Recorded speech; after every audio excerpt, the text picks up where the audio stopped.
We've just got too many public servants trying to justify their job. And none of it has to do with safety.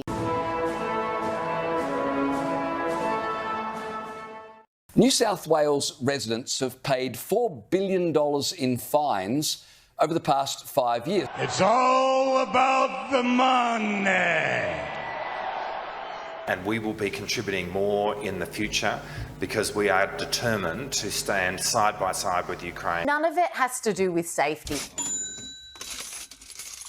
The state government has raked in more than $4 million, fining people for the most innocuous things that you would be surprised to learn are offences. According to data from New South Wales State Revenue, in the past 5 years, one person has been fined $220 for climbing a tree in a public park. What the hell? You gotta get out of the tree right now. Just get out of the tree right now, please.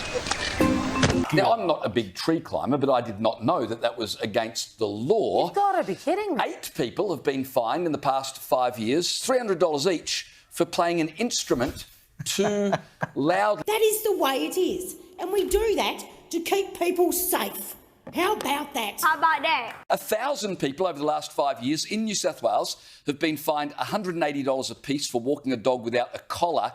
But this one I found fascinating. 630 people fined $410 each for honking their horn inappropriately. How else do you say goodbye to your grandmother other than toot toot?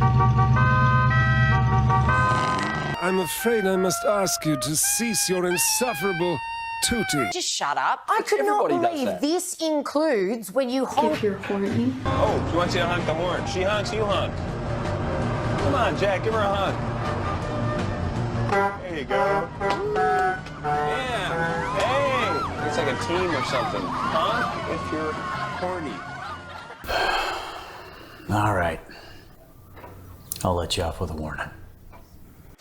This includes when you honk your horn to say goodbye.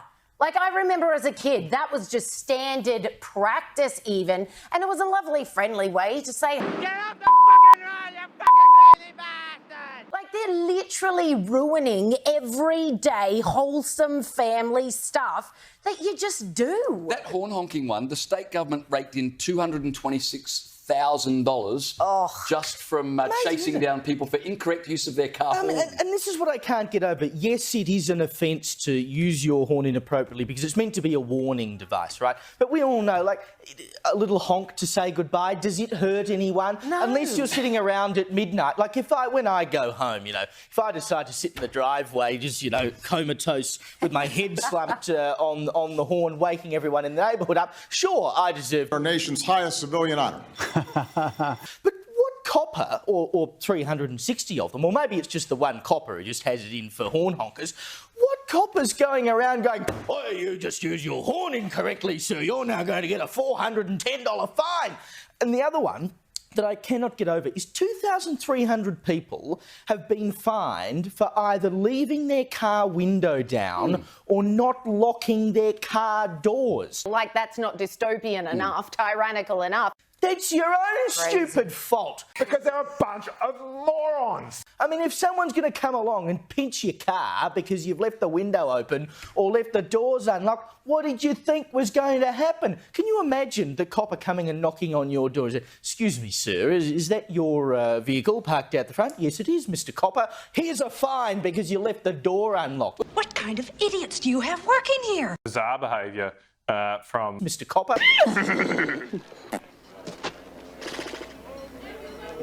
How do they even know that in the first place? They're going around opening all the doors. Exactly. Just trying it on. But the windows down one, I do that in summer just for airflow, your own so that business. you're not climbing back into a stifling car that's going to cook you alive. I mean, it's not all the way down, but you'll leave a good crack there, just being like, well, at least the breeze is getting Up my skirt. I mean, it's not all the way down, but you'll leave a good crack there.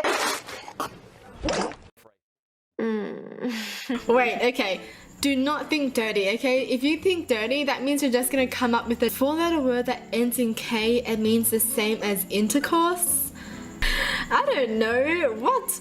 I have no idea. Well, at least the breeze is getting to it in my absence. Okay, I'm so bad at this, but don't you guys lie to me. I'm sure you guys have been thinking dirty as well, okay? I had no idea this is actually illegal. Do me a favour. I can understand, antiquated laws still being on the books that just haven't been removed.